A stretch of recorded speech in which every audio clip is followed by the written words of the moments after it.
genetic line.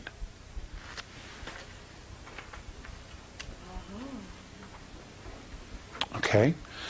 That's an amazing thing. That is an amazing thing. Okay? So, now let's talk about the Lyrans, and then we'll talk about humans some more. Okay? We'll talk about the Lyrans. Their skin color is amber, blue, and or red.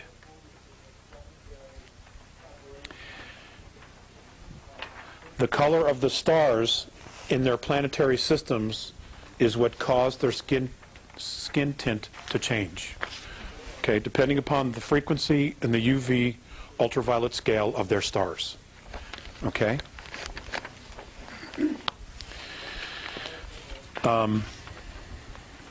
They're mammalian of mammalian descent. Okay? They are the only human race to have full empathy senses and full psionic abilities, and have experienced quantum probability control. I'm still working on that. Okay? Well, you got to understand, these are extraterrestrials who know what this all means. Okay? Okay, I'll read it again. They were the only human beings to have full empathy sense, full psionic abilities, psionic, and have experienced quantum probability control.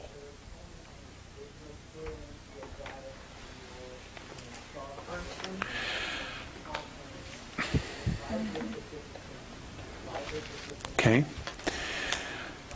They are also considered today a retired race that has very little intercourse with other main civilizations.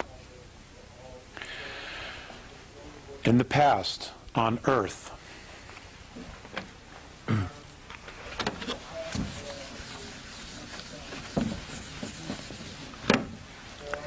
they were known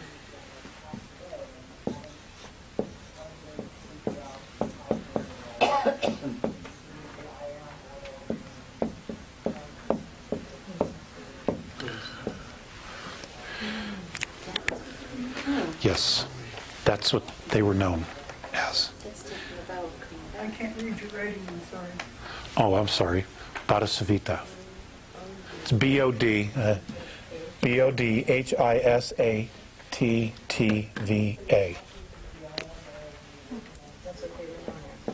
Yep.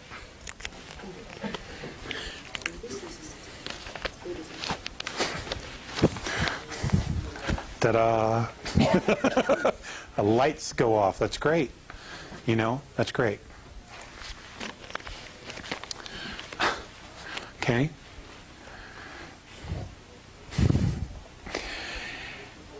They have been known to monitor and provide guidance for some planetary systems. Some planetary systems today see them as their protectors and guides.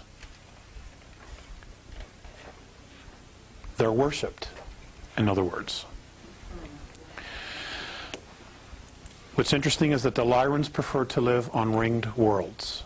They just have a preference for living on ringed worlds. And on the Andromedan Council, they are known as an elder race, which carries great prestige on the Council. Because extraterrestrial civilizations, ladies and gentlemen, really pay close attention to genetic lineage. Okay, now we're going to talk about the human race as a whole. The Andromedan, how the Andromedans see the human race. Okay? And I'm doing this for the people at home so that they can all write this down. Okay.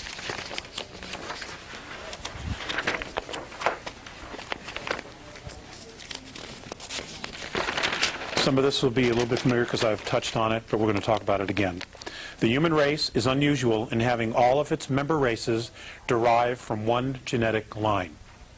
This accounts for the remarkable casual interactions of the great human civilizations. But for better or for worse, human galactic civilizations, even if they compose a single clan, have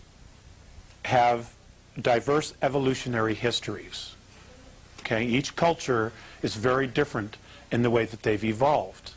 Okay? Not as a species, but as a culture. Okay? I want to be specific to that. And misunderstandings and conflicts have occurred. Traditions exist to minimize the likelihood of misunderstandings and to lessen the negative consequences of any miscommunications that might occur. So they put in place, they were sentient enough to know that they needed to put things in place to try to minimize human versus human war. Okay? Well, not on this planet. No, it didn't. You know, and I think they're still working on it. Okay? In addition, the behavior of individuals does reflect on the species and the clan.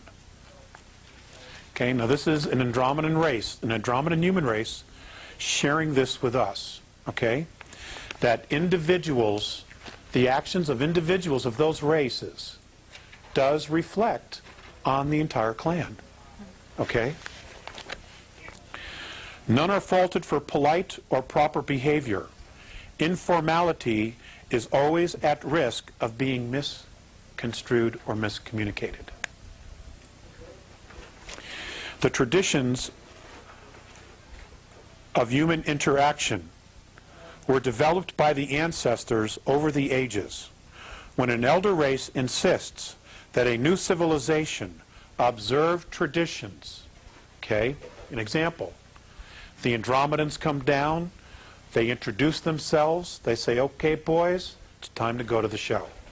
Okay? It's time to go to the show. What happens is, in the show being the Andromedan Council, we are being asked to be invited to the Andromedan Council. What they will do is they will teach us the tradition, the proper way of introducing yourself, of acting before all these other civilizations. Because you will be misinterpreted if you walk in, hey, old man, what's happening? You know, it'd be completely misunderstood. Okay?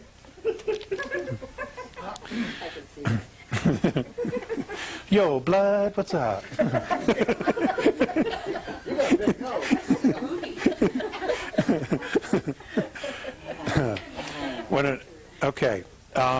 That a young civilization observe traditions. It helps the young races build a culture that will function well in galactic civilization, as well as help guarantee that this young race will become a virtuous and productive member of the galactic commonwealth. That's exactly Mornay's verbiage. I took it word for word. The galactic commonwealth. Okay? It is important that all humans be as polite as possible. This helps both the young and the old cultures, because many old are socio-biologically dependent on ritual. They have become so conditioned that this is just the way you do it. And their civilizations, their traditions are so deeply embedded that they're not going to change. Okay? We have that same situation here on our planet. We do. And can be psychologically disturbed by informal and rude behavior. That's what he says. If the occasion calls for it, apologize, and then speak only when spoken to. Never touch a fellow elder race person unless you are specifically asked to.